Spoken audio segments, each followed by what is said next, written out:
John Owen, contra o arminianismo e seu ídolo pelagiano, o livre-arbítrio. Capítulo 5. Se a vontade e o propósito de Deus podem ser resistidos, e se ele será frustrado em suas intenções. No passado, o altar de Acaz foi levantado à direita do altar de Deus. Já o ídolo arminiano foi levantado em oposição direta, exaltado a um grau de igualdade com o poder e a vontade do Altíssimo.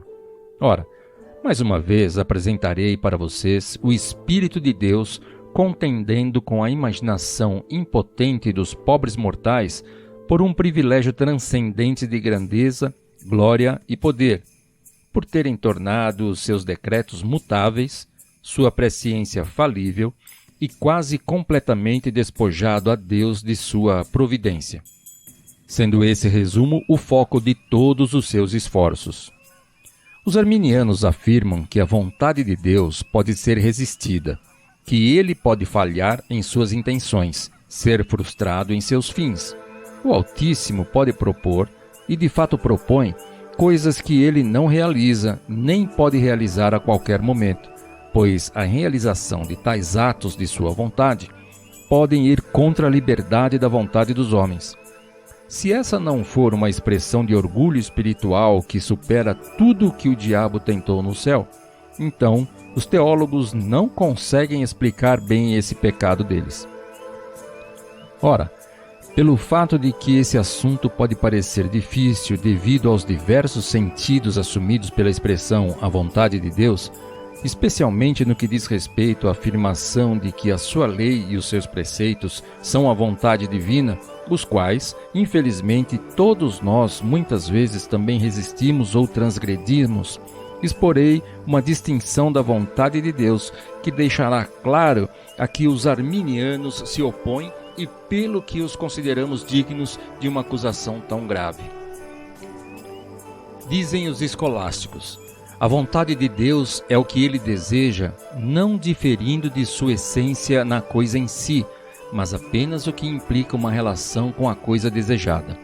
Sendo a essência de Deus um ato ou substância absoluta, pura e simples, logo, a sua vontade não pode ser senão uma só, da qual não devemos fazer divisão ou distinção. Se aquilo pelo que ela é significada fosse tomado sempre de forma própria e estrita como a eterna vontade de Deus, então as distinções que normalmente são feitas aqui são mais distinções de significação da palavra do que da coisa em si. No sentido já mencionado acima, essas distinções são não apenas toleráveis, mas simplesmente necessárias, porque sem elas é absolutamente impossível conciliar algumas passagens das Escrituras aparentemente incompatíveis. Em Gênesis 2:22, Deus ordena a Abraão que tome seu único filho, Isaque, e ofereça em holocausto na terra de Moriá. Aqui, as palavras de Deus são declarativas de uma vontade de Deus em relação a Abraão, e este, sem hesitar, sabia que ela deveria ser realizada. Entretanto, quando realmente ele se pôs a executar seu dever em obediência à vontade de Deus, Abraão recebe uma ordem para fazer o oposto do que lhe havia sido ordenado anteriormente. Ou seja, para que ele não estendesse a mão contra o menino para sacrificá-lo. Esse evento manifesta claramente que era a vontade de Deus que Isaque não fosse sacrificado.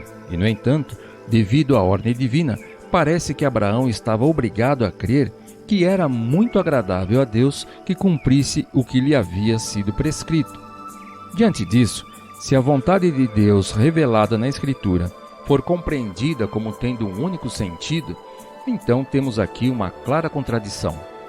Semelhantemente, Deus ordena a Faraó que deixe o seu povo ir. Faraó poderia pensar de outra forma, ou melhor, será que ele não era obrigado a crer que era a vontade de Deus, que ele deveria deixar os israelitas partirem do Egito? No entanto, Deus afirma que endureceria o coração de Faraó para que este não permitisse que os filhos de Israel partissem até que ele mostrasse os seus sinais e maravilhas na terra do Egito. Para conciliar essas outras passagens semelhantes da Escritura, tanto os antigos pais quanto os estudiosos, juntamente com os teólogos modernos, afirmam que a vontade de Deus pode ser descrita como diversa ou múltipla no que diz respeito às diversas maneiras pelas quais ele deseja que sejam feitas as coisas que deseja, como também em outros aspectos, e, no entanto, quando tomada em sua significação própria, a vontade de Deus é simplesmente uma e a mesma.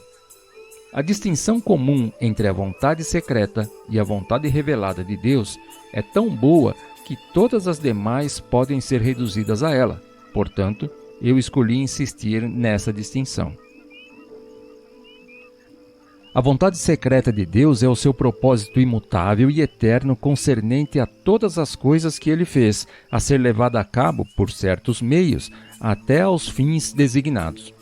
A respeito disso, é afirmado o seguinte: o meu conselho será firme e farei toda a minha vontade. Isaías 46:10. Alguns chamam isso de a absoluta e eficaz vontade de Deus, a vontade de seu beneplácito, que é sempre cumprida, e de fato, essa é a única própria, eterna, constante e imutável vontade de Deus, cuja ordem não pode ser transgredida, nem a sua lei desobedecida, posto que nele não há mudança nem sombra de variação. A vontade revelada de Deus é aquela que não contém seu propósito e decreto, mas o nosso dever, que consiste não no que ele fará de acordo com sua boa vontade, mas no que nós devemos fazer se quisermos agradá-lo. Essa vontade consiste em sua palavra, seus preceitos e suas promessas, os quais pertencem a nós e a nossos filhos para que os cumpramos, e assim façamos a vontade de Deus. Ora, isso de fato é antes aquilo que Deus quis em vez de sua vontade. Mas falamos disso como quando nós chamamos de a vontade de um homem o que ele determinou que será feito. Porquanto a vontade daquele que me enviou é esta, que todo aquele que vê o Filho e crê nele tem a vida eterna, diz o nosso Salvador em João 6,40. Ou seja, isso é aquela sua vontade revelada a que temos nos referido. Por isso, ela é chamada de sinal de sua vontade, aquilo que é chamado de a vontade de Deus apenas em sentido metafórico, como diz Tomás de Aquino. Na medida em que nossas ordens são os sinais de nossas vontades, o mesmo se diz a respeito dos preceitos de Deus. A vontade revelada de Deus é a regra de nossa obediência e cuja transgressão se constitui numa ação pecaminosa, pois pecado é a transgressão da lei, à medida que essa lei é dada ao transgressor para ser obedecida. Ora, Deus não nos obrigou a obedecermos ao seu decreto e intenção eternos, pois do contrário seríamos irrepreensíveis, visto que é absolutamente impossível para nós transgredirmos ou frustrá-los. Um senhor exige que seu servo faça o que ele ordena, e não que ele realize sua intenção, a qual talvez nunca tenha sido revelada ao servo. As ordens dos superiores nem sempre são sinais de que aqueles que ordenam desejam ter as coisas ordenadas realmente realizadas, como, via de regra, acontece com todos os preceitos, mas apenas deseja que aqueles que estão sujeitos às suas ordens sejam obrigados a obedecê-las em toda a sua extensão. Durandus declara: "E isso está claro nos mandamentos de Deus, pelo que somos obrigados a fazer o que ele ordena. E, no entanto, nem sempre é do seu agrado que a coisa em si, no que se refere à sua realização, seja cumprida, como já vimos anteriormente nos exemplos de Faraó e Abraão." Agora, a vontade de Deus, segundo o primeiro sentido, é descrita como oculta ou secreta, não porque ela sempre seja assim, pois, em alguns casos particulares, ela é revelada e feita conhecida a nós de duas maneiras. Em primeiro lugar, por sua palavra, como por exemplo nas passagens que Deus afirma que os mortos ressuscitarão. Não duvidamos que eles ressuscitarão, e que é a vontade absoluta de Deus que eles o farão. Em segundo lugar, pelos efeitos pois quando alguma coisa acontece, nós podemos atribuir o evento à vontade de Deus como a sua causa e olhar para o evento como uma revelação de seu propósito. Os filhos de Jacó sequer imaginavam que era a vontade de Deus que eles enviassem o seu irmão para o Egito. No entanto, depois José lhes diz claramente que não foram eles, mas Deus quem o enviou para lá. Gênesis 45:5. Entretanto, essa vontade é chamada de secreta por duas causas. Em primeiro lugar, porque na maioria das vezes ela é secreta. Não há nada em várias comunicações declarativas da determinação de Deus, senão somente o acontecimento, que, embora seja futuro, está oculto daqueles que têm faculdades para julgar coisas passadas e presentes, mas não para discernir as coisas vindouras. Daí, Tiago nos ordena a não sermos muito peremptórios em nossas decisões e dizermos que faremos isso ou aquilo sem sabermos como Deus concordará conosco a respeito da realização dessas coisas. Em segundo lugar, essa vontade é chamada de secreta em referência à sua causa, que na sua maior parte está além de nosso conhecimento. O teu caminho é no mar, e as tuas veredas nas águas grandes, e os teus passos não são conhecidos. Salmos 77:19. Assim, é demonstrado que a vontade secreta e a vontade revelada de Deus são diferentes em aspectos diversos, mas principalmente no que diz respeito aos seus atos e aos seus objetos. Em primeiro lugar, em relação aos seus atos, a vontade secreta de Deus é o seu decreto e determinação eternos a respeito de qualquer coisa a ser feita no seu tempo determinado. Sua vontade revelada é um ato pelo qual ele declara amar ou reprovar algo, quer isso alguma vez seja feito ou não.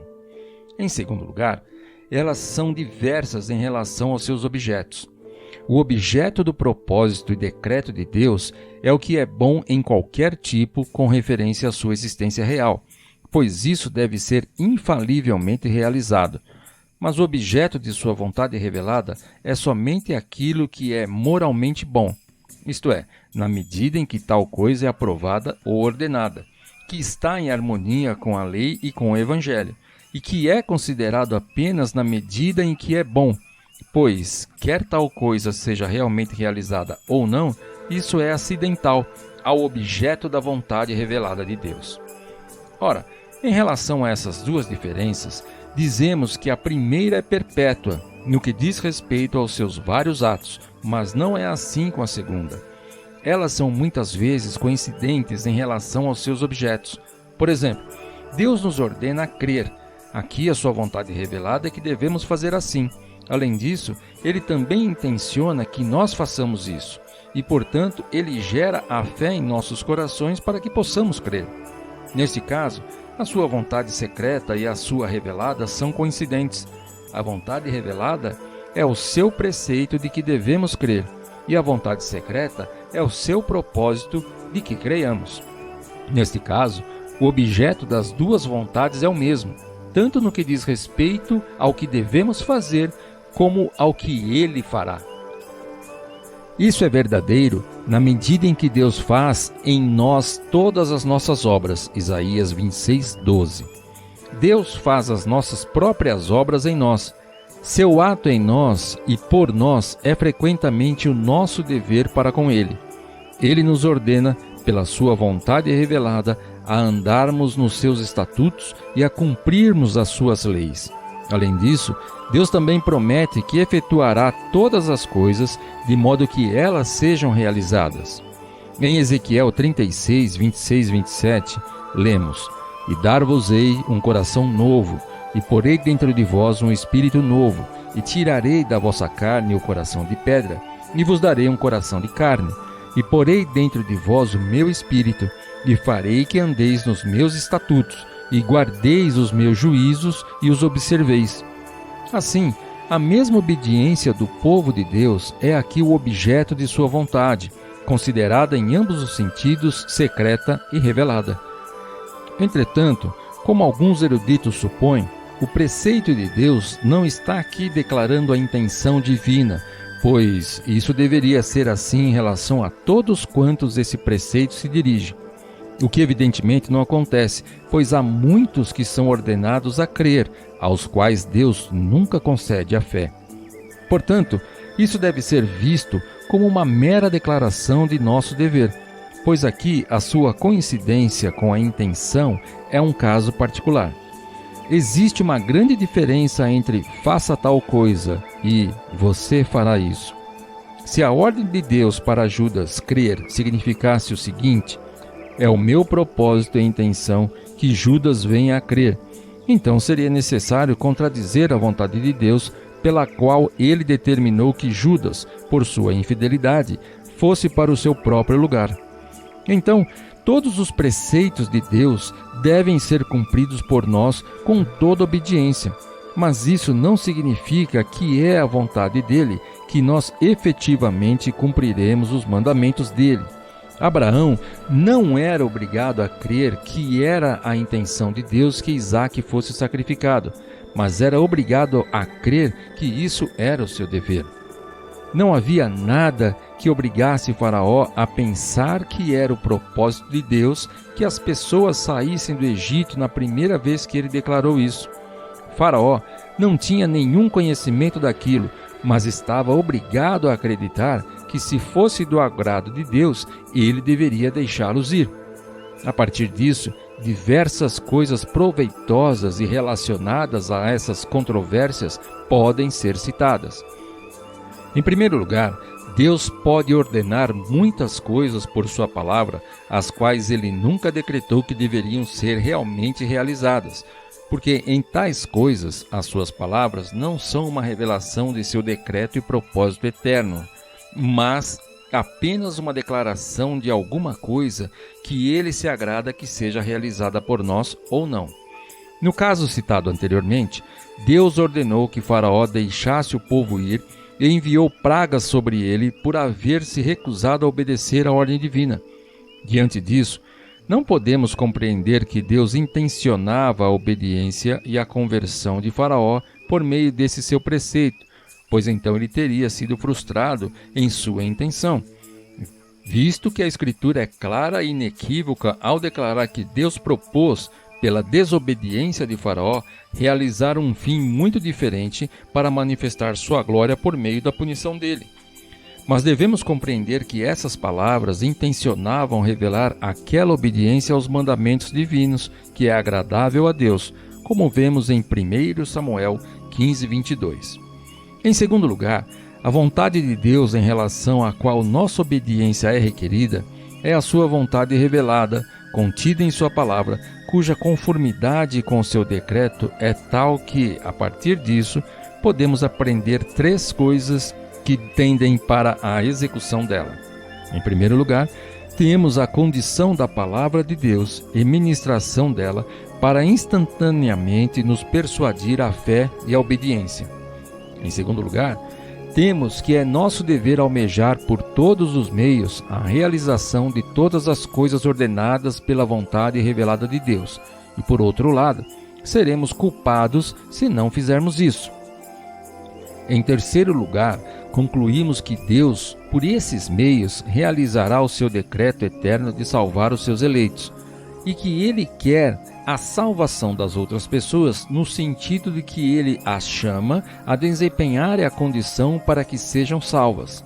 Ora, a nossa obediência deve ser regulada por essa vontade revelada de Deus, de modo que podemos pecar ou por omissão contra preceitos divinos, ou por comissão contra as proibições de Deus. Embora por omitirmos ou cometemos qualquer coisa, a vontade ou propósito secreto de Deus seja cumprida. Se Abraão tivesse desobedecido o preceito de Deus quando lhe foi ordenado que sacrificasse seu filho Isaque, embora a vontade de Deus tivesse sido cumprida dessa maneira, o que ele nunca pretendeu, então Abraão teria pecado gravemente contra a vontade revelada de Deus, a regra de seu dever. A santidade de nossas ações consiste na conformidade aos preceitos e não aos propósitos de Deus. Por esse motivo, Gregório afirma: muitos cumprem a vontade de Deus, ou seja, as suas intenções, quando pensam em mudá-la por transgredir os seus mandamentos e por resistirem imprudentemente, cumprem os propósitos dele. E para mostrar o quanto nós, em nossas ações, estamos obrigados apenas à vontade revelada de Deus como regra do nosso dever, Agostinho mostra como um homem pode fazer o bem em uma coisa à medida que isso coincide com a vontade secreta de Deus, mas pode fazer o mal ao cumprir tal coisa. Ele ilustra isso com o exemplo de um pai doente que possui 2 filhos, um maligno, que deseja a morte do pai, e o outro filho piedoso, que ora pela vida dele. Porém, a vontade de Deus é que o pai venha a morrer, o que concorda com o desejo do filho ímpio, e contudo, foi o filho piedoso quem cumpriu o seu dever e que fez o que era agradável a Deus. Em terceiro lugar, para voltarmos desta digressão necessária para explicarmos o assunto, o que temos agora em discussão é a vontade secreta de Deus, da qual falamos anteriormente. É a essa vontade que acusamos os arminianos por afirmarem que ela pode ser resistida, ou seja, que Deus pode falhar em seus propósitos, falhar em realizar aquilo que ele sinceramente intencionou, ou ser frustrado quanto ao seu objetivo e finalidade. Como se, quando Deus resolvesse determinar a fé e a salvação de qualquer homem, estivesse no poder daquele homem anular a determinação divina e não crer e não ser salvo. Ora, é apenas em casos dessa natureza em que nossos próprios livres arbítrios têm uma participação, que eles assim limitam e circunscrevem o poder do Altíssimo. Em outras coisas, eles admitem que a onipotência de Deus, não menos do que outros, mas nesse caso eles são peremptórios e resolutos, sem qualquer disfarce ou tergiversação, pois à medida que a pergunta é feita pelo apóstolo, quem tem resistido à sua vontade? Romanos 9,19, a qual ninguém resistiu ou pode resistir, como ele mesmo assegura nos versículos seguintes. Entretanto, Corvinus afirma: essa é apenas uma objeção feita pelos judeus e rejeitada pelo apóstolo, o que é muito parecido com uma resposta que alunos jovens costumam dar a alguma questão difícil em Aristóteles, quando não conseguem pensar em uma melhor opinião dos exilados fala, visto que não há nenhum sinal de tal rejeição pelo apóstolo em todo o discurso que ele faz a seguir. Não é com os judeus que Paulo disputa aqui, mas com os irmãos mais fracos a respeito dos judeus, o que se manifesta desde o primeiro versículo do capítulo seguinte, Romanos 10:1, onde ele distingue entre irmãos, a quem ele falava, e Israel, de quem ele falava. Em segundo lugar, ele fala sobre os judeus em toda a epístola na terceira pessoa, mas sobre o objetor, ele fala na segunda pessoa. Em terceiro lugar, isso é citado por Paulo como um princípio confessado tanto por ele próprio quanto por quem faz a objeção, a saber que os judeus foram rejeitados, o que certamente os próprios judeus não reconhecem prontamente. Assim, Corvinus rejeita um princípio admitido por Paulo e por outros cristãos da época dele, afirmando que isso consiste apenas em uma objeção aos judeus. Como semelhante confiança, o mesmo autor afirma que eles não têm nenhuma dúvida de que não são feitas muitas coisas que Deus quer que sejam feitas. Vorstius vai mais longe, ensinando que não apenas são feitas muitas coisas que Deus não quer que sejam, mas também muitas coisas são feitas as quais ele não gostaria que fossem. Ele não se refere à nossa transgressão da lei divina, mas à falha de Deus em realizar seus propósitos, como Corvinus deixa claro ao reconhecer que a realização da vontade de Deus é suspensa ou impedida, com o que Episcopius concorda. Por exemplo, Deus propõe e intenciona a conversão de um pecador, suponha que se tratasse de Maria Madalena. Essa intenção divina pode ser frustrada e a sua vontade resistida? Sim, dizem os arminianos, pois Deus converte pecadores por sua graça, Mas nós podemos resistir a Deus quando Ele quer nos converter por sua graça, e o que 6 deles declaram juntamente em sua reunião em Hague. Eles continuam: mas alguém pode aqui objetar que, se for assim, então Deus falha na sua intenção e não atinge o fim que intencionou. Nós respondemos: isso afirmamos. Aqui, isso se refere à salvação dos homens. Eles dizem ainda que estão certos de que Deus intenciona isso para muitos que nunca obterão. Deus não pode alcançar esse fim. E aqui, penso eu, eles colocam Deus em uma condição muito infeliz, afirmando que muitas vezes são condenados aqueles a quem ele gostaria de ter salvado, e apesar dele ter desejado a salvação deles com um desejo muito veemente e afeição natural, tal como os corvos têm pelo bem dos seus filhotes, pois existem tais desejos em Deus, os quais jamais serão realizados por não serem dirigidos segundo a sabedoria e a justiça. Eles declaramente afirmam isso, pois embora pudesse realizá-los por meio do seu poder infinito, no entanto, isso não seria sábio e justo da parte dele. Ora, que qualquer homem de boa índole que tenha ficado perturbado com o pobre Zeus na Ilíada de Homero, devido ao luto pela morte de seu filho Sarpedão, a qual ele não podia evitar, ou que tenha sido afligido pela tristeza de um pai angustiado, incapaz de remover a iniquidade e a inevitável ruína de um filho único, derrame lágrimas devido ao fato de o Deus do céu se achar em uma semelhante condição de impotência.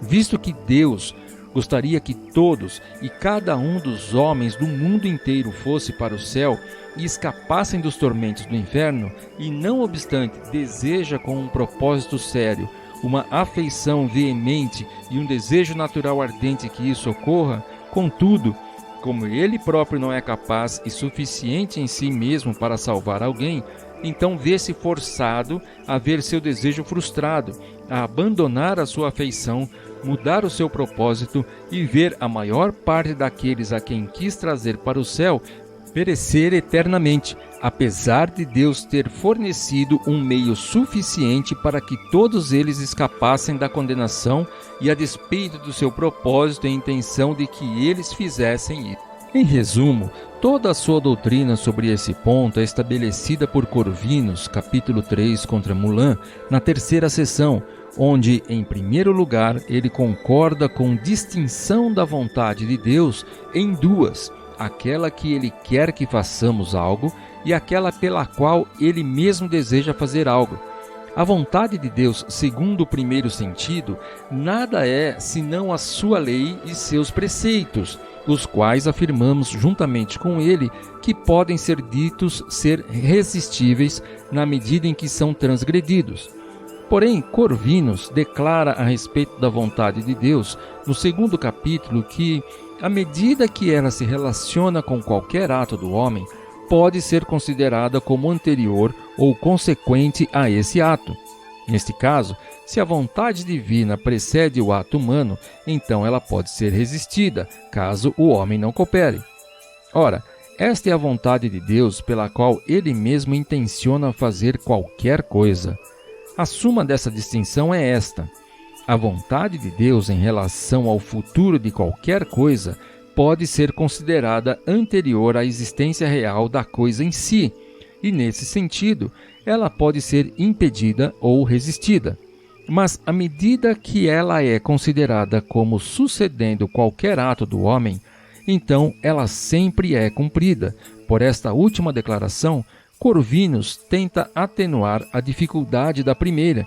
Porém, com isso, ele acaba incorrendo em um absurdo inexplicável ao afirmar que aquele ato da vontade de Deus, pelo qual ele intenciona que os homens façam qualquer coisa, não pode ser impedido após os homens o terem feito. Ou seja, Deus determinou irresistivelmente que eles o façam desde que eles o façam.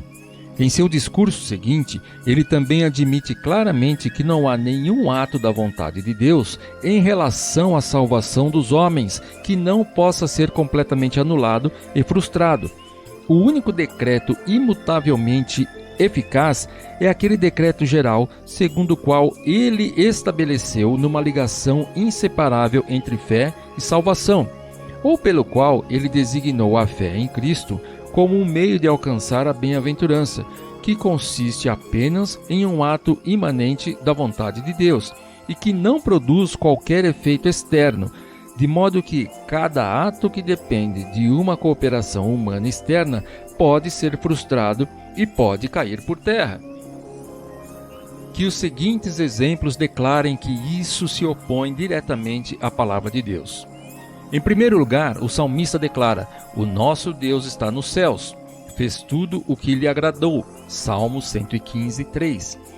Deus não fez apenas uma parte, mas fez tudo o que ele quis que viesse a ocorrer por quaisquer meios. O Altíssimo tem domínio sobre o reino dos homens e o dá a quem quer. Daniel 4:17. A mudança de reinos não ocorre sem que haja uma variedade de ações livres e voluntárias dos homens, e contudo, até mesmo nessa grande obra, Deus faz tudo o que lhe agrada. Sim, diante dele, todos os moradores da terra são reputados em nada, e segundo a sua vontade, ele opera com o exército dos céus e os moradores da terra. Não há quem possa estorvar a sua mão e lhe diga: "Que fazes?" Verso 35. Deus declara em Isaías 46, 10, 11: "O meu conselho será firme e farei toda a minha vontade, porque assim o disse e assim o farei vir." É uma certeza tão segura que Deus realiza todos os seus desígnios que ele mesmo confirma isso com juramento. O Senhor dos Exércitos jurou, dizendo: "Como pensei, assim sucederá, e como determinei, assim se efetuará." Isaías 14, 24. E de fato seria uma coisa muito estranha que Deus intencionasse o que ele previu que nunca ocorrerá. Mas eu confesso que esse argumento não instará contra os arminianos, os quais questionam essa presciência, mas ainda assim eles também poderiam observar a partir da Escritura que a falha dos conselhos e das intenções dos homens ímpios é uma coisa a respeito das quais é dito que Deus nos céus se rirá. Salmo 2, 4. Ele os ameaça dizendo: "Tomai juntamente conselho, e ele será frustrado. Dizei uma palavra, e ela não subsistirá." Isaías 8:10. E eles serão capazes de recriminar e lançar semelhante calúnia sobre Deus do céu? Não, certamente, disse Agostinho. Tomemos cuidado para que nós não sejamos compelidos a crer que o Deus Todo-Poderoso gostaria que fosse feita qualquer coisa que não acontecerá. Essa verdade, com a qual também os escolásticos têm universalmente consentido, é mostrada por Álvares, Disputatio 22, proposição 3. E esses poucos exemplos manifestarão a opinião arminiana à palavra de Deus neste particular. Somente a Escritura. Mas o nosso Deus está nos céus, fez tudo o que lhe agradou. Salmo 115, 3. Livre arbítrio. Nós em nada duvidamos que muitas coisas que Deus quer ou que lhe agradaria ter feito, ainda assim nunca acontecerão. Johannes Arnoldos Corvinus. Consentimos que alguns dos desejos de Deus nunca são cumpridos. Johannes Arnoldos Corvinus. Somente a Escritura. Farei toda a minha vontade. Isaías 46, 10. Não há quem possa estorvar a sua mão e lhe diga: "Que fazes?" Daniel 4, 35. Livre arbítrio. Está no poder do homem impedir a execução da vontade de Deus. Johannes Arnoldos Corvinus. Somente a Escritura. Porque assim o disse, e assim o farei vir. Eu o formei, e também o farei. Isaías 46, 11. Livre arbítrio. É ridículo imaginar que Deus não seriamente quer qualquer coisa, senão apenas o que ocorre. Simon Episcopius. Somente a Escritura. Como pensei, assim sucederá. E como determinei, assim se efetuará. Isaías 14, 24. Livre-arbítrio. Pode-se objetar que Deus falha em sua finalidade. A isso nós prontamente consentimos. Sínodo Remonstrante.